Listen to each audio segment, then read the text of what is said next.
Rob here, and this video we're going to be doing Introduction to Section B, Magazines, Mainstream and Alternative Media for Component 2. We're specifically looking at one of the set text, which is the big issue, the UK edition, and this one is the 25th anniversary edition from October 17th and 23rd, 2016. This is issue number 1227. So, published by the Big Issue Limited, and its advertising is carried by Dennis Publications. So, we've got to look at contextual factors that shape the magazine's production, its distribution, circulation and consumption, so we're considering the historical, social and cultural significance of the representations they've got on offer, how media language incorporates viewpoints and ideologies, and of course this is all going to be done in opposition to the July 1965 issue of Vogue. So, as we can see, the kind of things we've got to look at are media language, so, how do different modes of a language associated with different media communicate multiple meanings. We've got to look at how they're combined. We need to look at how developing technologies affect media language. Obviously, if you look back at Vogue, there was this thing as Photoshop in Vogue. When Vogue was done in 1965, there was no desktop publishing of any kind. The printing all was different. So, technology has changed all that. We've got to look at the codes and conventions in media forms and products, including the process which media language develops as a genre. So we need to consider, the codes and conventions of the genre of this kind of magazine. And in many ways, the Big Issue is, quite unusual in that respect. The dynamic, historically relative nature of genre, how these change and evolve over time. To be honest, that's a bit more relevant to Vogue as much as anything. The process through which meanings are established through intertextuality. There's plenty of that going on in this issue. How audiences respond to and interpret the above aspects of media language. We've got to look at how genre conventions are socially and historically relative, dynamic, and can be used in a hybrid way. We have to look at the significance of challenging or subverting genre conventions, the significance of the varieties and ways in which intertextuality can be used in the media, the way media language incorporates viewpoints and ideologies. We need to consider semiotics by Roland Barthes, narratology by Todorov, genre by Neal, structuralism by Levi Strauss, postmodernism by Baudrillard. And then we've got representations, so the way in which events, issues, individuals, including self-representation, and social groups, including social identity, are represented through the process of selection and combination. So, who's being represented? How are they being represented? We've got to look at the way in which media, through representation, constructs versions of reality. So, what messages are these magazines trying to connote? How do they construct those connotations? What are they saying the world is like? What are the political ideologies and motivations behind this? The ideological motivations behind all this? We've got to look at the processes which lead media producers to make choices about how they represent events, issues and individuals and social groups. So, what are the ideologies being pushed here? What are they promoting in terms of these ideas? Whose agenda is being served? We've got to consider the effects of social and cultural context on representations, how those change and evolve over time, and that particularly applies to stereotypes. We've got to consider how and why particular social groups in a national and global context may be underrepresented or misrepresented. That's particularly true of, homeless people who represent an underclass, the lumpen proletariat, as Marx would have it. We have to consider how media representations convey these values, attitudes and beliefs about the world, and how they may be systematically reinforced across a wide range of media representations. So what is the Big Issue's attitude towards the world, and how is this put across, connoted, encoded into every part of the magazine? We've got to look at how the audience respond to that. We've got to think of the way in which representations make claims about realism, the impact of cultural industry context on the choices media producers make, and how these relevant issues, events, individuals and social groups. And of course the historical context of all that. How representations include discourses, that means discussions, debates and ideologies and audience positions, and how they position audiences. How audiences respond to these interpretations, and how this reflects social, cultural, historical circumstances. So we're looking at Stuart Hall theory of representations, David Gaunter's theories of identity, Elizabeth Van Zunen and Bell Hooks and their feminist theories of gender performativity like Judith Butler, post-colonial neo-ethnicity by Paul Gilroy, Then we've got the industry stuff, so we need the process of production, distribution, and circulation by organisations, groups, and individuals in the global context. The specialised and institutional nature of media production, distribution, and circulation. The relationships of recent technological change and media production, distribution, and circulation. The patterns of ownership and control, including conglomerate ownership, vertical integration, diversification. The significance of economic factors, including commercial and not-for-profit funding to media industries and their organisations and products. How these organisations maintain through marketing varieties of audiences nationally and globally, or the regulatory framework in the UK, the impact of new digital technologies on media regulation, including the role of individual producers, how processes of production, distribution, and circulation shape media products, the impact of digital conversion platforms on production, distribution, and circulation, the role of regulation about all this, the effects of individual producers on media industries. So, power and media industries, current seat and regulation, Livingston and Huntland, cultural industries, Hismagulch, and then we go look at the audiences. Who are the audiences? How are they grouped and categorised? By age, gender, social class, lifestyle, taste. How media producers target, attract, reach, address, and potentially construct audiences. Well, the ambulance service is out today. How media industries target audiences through content and appeal of media products, through the ways they're marketed, distributed, circulated. The interrelationship between technologies and consumption and response, how audiences interpret all this, how audiences interact, they're sort of like, how they are, no longer just passive consumers anymore, but might be active in some way. Is it a global or, mass audience? Is it niche and specialised? How, technologies can help, some different platforms can help target that. Again, how media audiences, organisations, target different audiences, whether they be mass or specialised. How audiences use media to help construct their identity and create cultural capital. The role and significance of specialised audiences, whether it be niche or fan. The way in which different audiences interpret, reflect social, cultural, historical circumstances. So, that's Bandura for media effects, Gerben of cultivation theory, Hall for reception theory, Jenkins of fandom, Shirky for end of audience theories. A lot of stuff, basically. A hell of a lot of stuff. Okay? And we particularly look at, as I said, the 17th to 26th of October 2016, number 1227 issue. We have to look at the front cover of the magazine, the contents page, which is page 3, the editor's letter, which is page 6. The featurette, Letter to My Younger Self, by Grayson Perry, on page 14 to 15. The feature, Vendor Success Stories Moving On, which is page 32 to 33 and 35. And The Rise of the Homeless Bakers, No Soggy Bottoms Here, page 41. I have then to pick at least 3 key adverts from the centre's choosing. I've done more than that, give you a bit of variety. Pick whichever ones you think are relevant. And then there's the feature My Pitch on page 58. So that's what we've got to be looking at. Now, let's start by looking at who the big issue are. Right, so let's see. As we can see here, big issue from Wikipedia is a street newspaper founded by John Bird and Gordon Roddick in September 1991. It was published in 4 continents.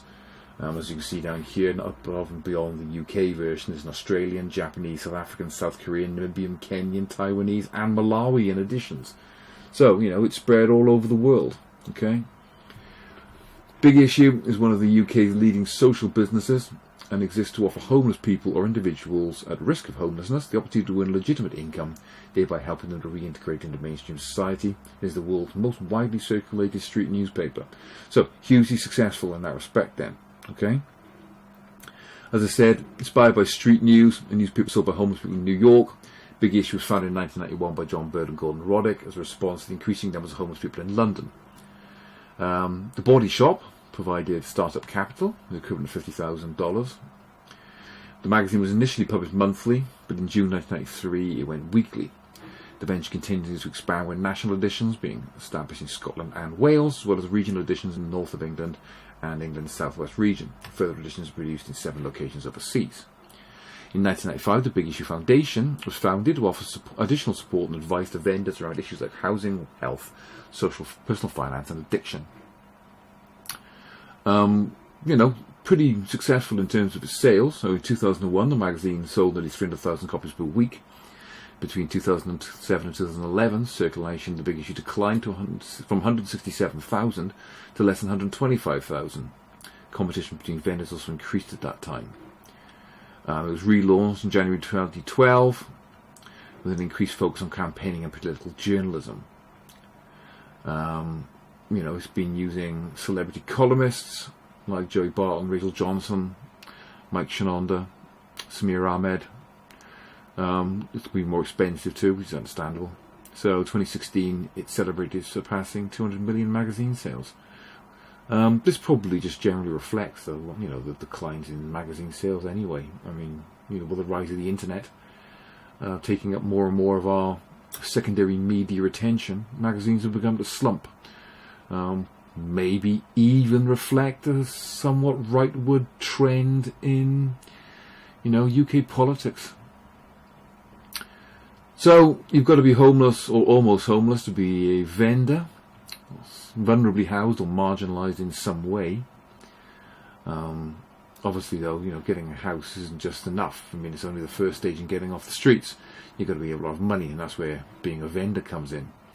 And it's about trying to support the vendors in being able to tackle the issues that led them to be homeless in the first place. As I say, vendors buy the big issue for £1.25 instead of a £2.50. What else we got there?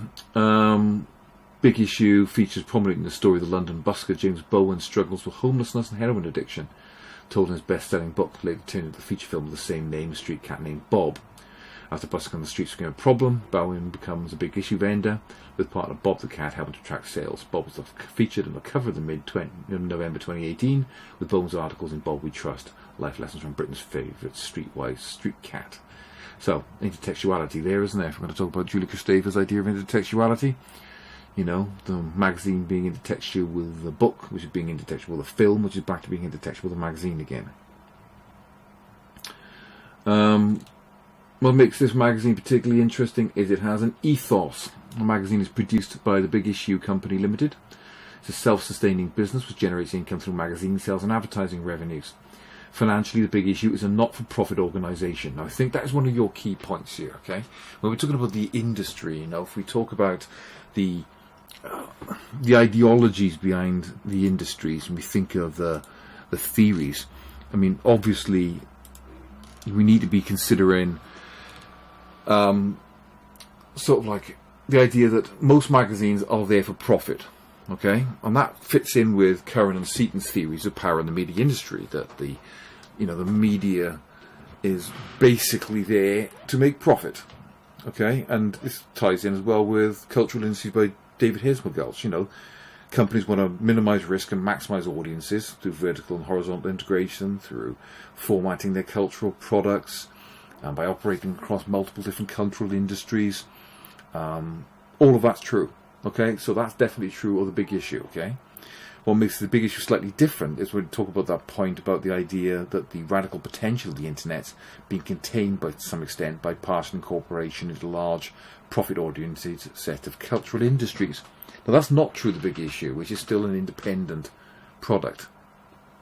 And if you go back to Curran and Seaton, this idea that concentration of media limits or inhibits variety, creativity and quality, and that more socially diverse patterns of ownership will help to create more varied and adventurous media productions. Well, I suppose that's where the Big Issue comes in. The Big Issue is doing something very different to what the mainstream magazine industry is doing. Okay, it's not there to make profit for the organisation itself. It's there to make profit for the people who are vulnerable and in need, i.e. the sellers of the Big Issue. Okay, the homeless or near-homeless people who are the ones who are in trouble. And it's interesting down here that, it's come into criticism for the Big Issue has been the centre of much controversy among publishers of street newspapers, mainly because of its business model. Publishers of some other street newspapers, especially in the United States, have criticised it for being overly commercial and having a flashy design. Well, so what? If it helps it to sell it, it's got to be good, right? But, according to these critics, street newspapers ought to focus on covering political and social issues that affect the homeless, rather than emulating mainstream newspapers that generate a profit. I mean, you could argue, well, they're only going to make money for the vendors if they sell. And people are only going to buy the magazine or newspaper, if you want to look at it, if it's entertaining. Otherwise, there's no point, your magazine or newspaper just dealing with issues of homelessness, because you're preaching to the choir. Do you know what I mean? The only people who are going to buy it are people who genuinely care about the social issues. Well, there are plenty of people who might buy an issue of the magazine because it's got, someone famous on the front cover. I thought about someone famous, if it is or not. Right? And don't care one jot about homelessness. Okay? So, better to be successful. That's going to be a better model for the people selling it, right? But anyway, other newspapers have also criticised the big issues: professional production and limited participation by homeless individuals in writing and producing the newspaper. Others, however, stated the big issue uses a successful business model to generate a profit to benefit the homeless, and its founder John Bird has said that it's possibly both profitable and ethically correct. And to be fair, it's all very well having something which, yes, homeless people are involved in making, great, but how many homeless people have access to the kinds of resources required to make a newspaper or a magazine? It's not like they're sat homeless with, Adobe Creative Suite, is it? And on their MacBook. Anyway, whatever you look at it, there are pros and cons, right? So, let's have a look what the big issue's got to say about itself. This is his website. Now, obviously, first and foremost, the fact that it's got a website and other social media outlets, it's YouTube, it's Facebook, whatever. This tells us it's a cross-media product, right? So again, this is going to be tying into, Hesma Gulch's idea that the largest, well, not even the largest ones, any company now, any media product is a cross-media platform. I mean, if you've got a newspaper or a magazine, why would you not have a Twitter and a Facebook and a web edition and a, digital edition, whatever? Anyway, about us, it says, from an award-winning magazine offering employment opportunities to people in poverty, a multi-million-pound social investment business supporting enterprise to drive social change, to a charity foundation supporting vendors to rebuild their own pathways to a better future, and a shop curating social enterprise products. For 29 years, the Big Issue Group has strived to dismantle poverty through creating opportunity, in the process becoming one of the most recognised and trusted brands in the UK. Okay? We'll get back to these later.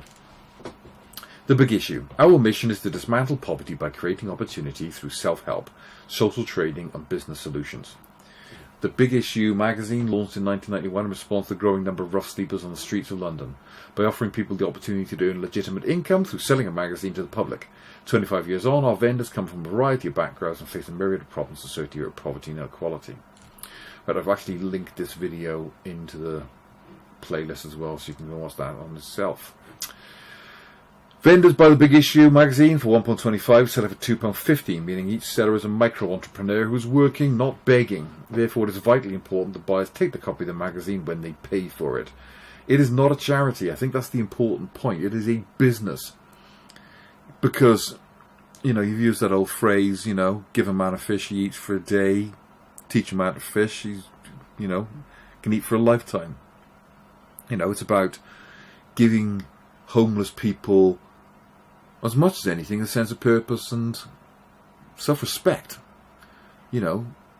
Taking a charitable donation, taking a handout is in itself a kind of a humiliation, I guess, in some respects. If you're that desperate, you got to beg for money. But if you can be making money off your own enterprise, then that gives you that sense of, achievement and that sense of self-respect. This is money you've earned, it's not just been given to you. In 2016, the Big Issue sold its 200 millionth copy, celebrated its 25th anniversary, and launched the Big Issue Shop, a fully customised online platform committed to selling products with a social ethos. So, in its history, it sold more than 200 million copies. 92,000 people have sold the Big Issue. So that's 92,000 people who have been helped by it. In the past 25 years, the vendors have earned £115 million between them, and 3,700 new vendors walk through our doors every year. Since 1991, the magazine has helped 92,000 vendors and £115 million. There are currently around 1,500 vendors, and last year alone we helped them to earn a total of £3.5 million. Currently the magazine is read by over 400,000 people across the UK and circulates 83,073 copies every week. So, I mean, this is telling us that nearly, the difference in its circulation and its readership means that, like maybe 4 to 5 people are reading every issue that's sold. This is important information for advertisers. The Big Issue is an award-winning publication which has challenged and shaped public perceptions and inspired over 120 million magazines, similar magazines, in 35 countries worldwide. What's interesting here is that this challenge and shape public perceptions of what? Well, homelessness is the big issue there, isn't it? Pun intended. So, here we're going to be bringing into this the idea of representations, If we consider that, Stuart Hall is telling us that stereotypes reduce people to simple characteristics and traits, people will have negative stereotypes of the homeless, right? The typical lazy stereotypes, drunkenness and drug addiction and criminality, and it's their own fault they're there, etc., etc., etc. It's all this prejudice and bigotry, I guess, towards homeless people. Okay, this is trying to, the fact that they just, in inverted commas, sponges or wasters. Do you know what I mean? This is trying to say no. These people are not like that. These are people who are, through some misfortune, likely not their fault, perhaps, have ended up in this situation, right? Maybe they've got mental health issues or whatever. It's trying to change that impression, change that stereotype. It challenges it. They've also got the investment thing. Funded in 2005, Big Issue Invest extends the Big Issue's mission to dismantle poverty through creating opportunity by financing the growth of sustainable social enterprises and charities throughout the UK. We'll have the UK's first social merchant bank by social entrepreneurs for social entrepreneurs. Big Issue Invest currently manages or advises on £150 million of social funds. Big Issue Invest offers social enterprises, charities and profit-with-purpose businesses, loans and investments from £20,000 to £3 million. Since 2005, we've invested in approximately 300 social enterprises and charities, all of which have positively influenced the lives of an estimated 1 million people across the UK. With the Social Fund, in partnership with Columbia Needlethread, we're seeking to bring the mainstream of social investment. It's the first social investment fund offering daily liquidity and has raised over £100 million as of January 2017. Big Issue Invest is also helping to pave the way for 2.7 million social housing tenants to potentially improve their credit files by partnering with Experian on rental exchange. Our goal is to continue supporting organisations that are seeking to dismantle poverty through creating opportunity for people and communities across the UK. The capital raised by the Big Issue Invest is mainly from private sources and not from the sales of the magazine. So, I mean, the point here is saying that, homelessness has causes and prevention is better than cure. So if we can try and prevent homelessness in the first place by helping people who have got maybe insecure housing situations or a way to help themselves, and they're going to become homeless in the first place. The Big Issue Foundation is an independently funded registered charity which works exclusively with Big Issue vendors, connecting to the vital support they need to enable them to rebuild their lives and determine the pathways to a better future. Working in areas like employment, training, education and learning, healthcare, housing and personal development, the Big Issue Foundation seeks to deliver positive outcomes by supporting vendors to access the appropriate service and support their individual needs. Again, getting money is all very well and good, but that's not enough to get you off the streets. So the Big Issue Foundation is about giving people opportunities, getting them employment, training them in jobs, making sure they've got, qualifications that will get them jobs, things like that. Get them into housing. So it's about tackling the root causes, the fundamental issues that cause financial exclusion, because once you're out of that loop, it's difficult to get back into it. Psychological element too, about boosting self-esteem and things like that. Reclaiming their citizenship, that's a good term. Things like that. And then we've got the shop, selling stuff, social trading, make ethical social shopping a truly accessible option for consumers, giving the opportunity to use independent power, make positive difference to the world we live in. Put people and organise it, and put people on planet first. So essentially, eco-friendly materials, giving formal street children a home and education, things like that. So, generally speaking, this is an enterprise that's not about making profit for shareholders. Okay, this is about helping people in need. It's not a charity, but it's obviously got a very left-wing socialist wanting to help people attitude, but it does it through a capitalist way, by making money. What kind of people are the audience for the big issue? Well, okay, it's 100% paid for at 100% of the cover price. That's interesting. So, they don't give, say, subscriber discounts, for example. In 2016, the big issue sold its 200 million copy and celebrated its 25th anniversary. It also bucked industry trends by reporting a 5% rise in the circulation figure, the second consecutive year of circulation growth. It's read by an estimated 406,000 people across the UK every week. It circulates 82,000 copies throughout the UK every week. Advertising in the magazine aligns your brand with trusted heritage brand and offers unique access to a desirable audience. 3 out of 4 big issue readers buy 3 magazines a month. 72% of big issue readers are ABC1. 43% of them are AB. Now this is interesting. It's suggesting that you've got a very upper middle class to lower middle class readership, who aren't necessarily the ones you might think of as being the most interested in helping the homeless. But I suppose what you can say about these people is that they've got the disposable income to be able to spend on charities. If you are C2, D or E, you are probably going to be living hand to mouth, or you've not got a lot of disposable income. You're not going to be able to spend it on luxuries like charity too much, or magazines like The Big Issue. That's not to say that these people aren't giving to charity and they aren't socially conscious and they don't care about things like homelessness, but they're in less of a position to be able to do anything about it.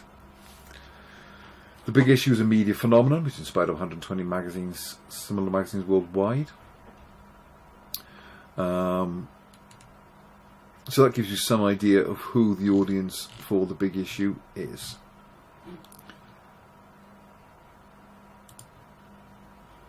Now, in terms of the distribution of and production of The Big Issue, they've got a partnership with Dennis Publishing. This is one of the biggest magazine publishing companies in the UK. As you can see, it is got a lot of horizontally integrated brands attached to it.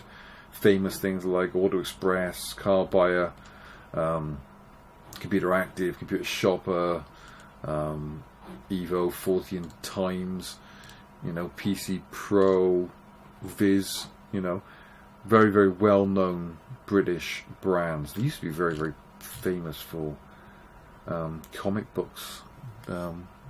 Beano, I believe, was Dennis Publishing back in the day. So they are there they handle the advertising for The Big Issue, because it's something The Big Issue hasn't got the ability to do themselves, so they're outsourcing it to a bigger corporation. Okay, still as an independent company, it's not part of a conglomerate.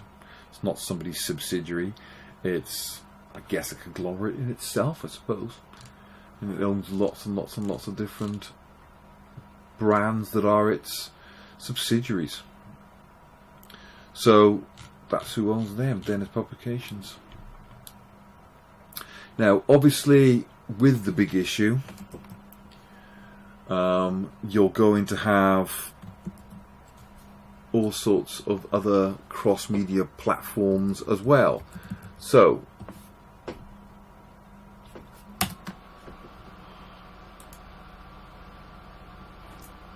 it will have other things like Twitter and Facebook, I have no doubt. So let's have a look. See, there we go. So it's got Twitter and Facebook and Instagram and YouTube. So here we go. First of all, you've got the big issue Facebook account. Obviously dealing with its typical kinds of articles, the kind of things that are in it. Very political. Twitter's going to be the same. Probably just going to be largely a copy of what was in the Facebook. Instagram, much the same, quite frankly. And the YouTube channel, which has got similar sections like the My Pitch. That's one of the department's heads in the magazine. So one of the regular features, they'll have a My Pitch thing. So obviously turned that into a video, not just an article. So look at the playlist. Things about investing, behind the scenes. 25th anniversary birthday party. What buskers. Big Issue's Got Talent. So there's all sorts of ways in which there's now a cross-platform brand. Okay, so there we're bringing into, again, we said this idea that media products are no longer just singular brands nowadays. They have to exist on multiple platforms because of the technology. As many magazines are actually going 100% online nowadays. Literally, because we're sat here in April 2020 in the midst of the coronavirus lockdown, and many famous brands are going to the wall. I mean, it was only last week that Playboy magazine said that it would no longer be producing print editions, and that's been going since the 1950s. It'll now be online only, and whether that's just for the coronavirus shutdown period or whether it'll be forever, who knows? But that's the way the magazine industry is going. As I said, as the internet and social media take up more and more of our kind of secondary media consumption, magazines seem like a outmoded form and have to adapt to this change. Now that's difficult for the big issue, because the entire point of the big issue is that it's there to be sold by street vendors. You take away the physical edition of the big issue and suddenly its entire reason for existence collapses. I mean, if you purely sold the big issue as an online digital copy and then gave that money to the homeless as a charity, then its entire reason for existence is gone. Right? So it must be quite unusual that, I guess, there's not a digital edition of the big issue. I think that's an important point to be making out. Vogue will have digital editions. You're not going to get that with a big issue because it's pointless. We also need to be considering the fact that, when we're looking at things like Twitter in particular, if you look at the industry theory, if we look at sort of like the end of audience theories with Clay Shirky, the internet and digital technology have had a profound effect on the relationships between media and individuals. No longer is it the case that the media is a one-way, top-down process. You, as the audience, passively consume material that is given to you. All right, we are now interactive. We are not so much passive as we are active. We have the ability to speak back to the media. And of course, things like Twitter, things like Facebook, things like Instagram, YouTube comments, it gives us the ability to talk back to the brand. You could always do that with things like letters pages, but it was limited. Now you've got far more access direct to the product itself. The idea that fans construct their social and cultural identities through borrowing, reflecting mass culture images in terms of participatory culture, this Henry Jenkins thing, I don't think that's the case of the big issue, definitely not. However, you might argue that being a big issue vendor might have a very big impact on the vendor's cultural identity, because they are not just, society's victims. They're not just, rough sleeping victims with no, with this nihilistic sense that they're stuck in this situation. It takes them from being passive and into being active. It gives them that sense of self-worth and that sense of, doing something to help themselves and get themselves out of the situation. So I'd imagine being a big issue vendor is a really big deal for these guys. But again, I guess the idea that the audience members are passive consumers of mass media is no longer tenable. This is the other thing Clay Shirky was saying. We have the ability to speak back. We can create our own content. Which is, I guess, one of the things that critics of the big issues were saying, that, one of the problems of the big issue is that the homeless people themselves aren't making enough of a contribution to the content of the magazine itself. Whereas other magazines that are similar in their purpose might do that. And they might be by the homeless, not just, sold by the homeless. Okay, so that's an introduction to the big issue. What I'll be doing in subsequent videos is textually analysing the various pages. Obviously, if there are any questions, you know where I am. And I'll see you in the next one.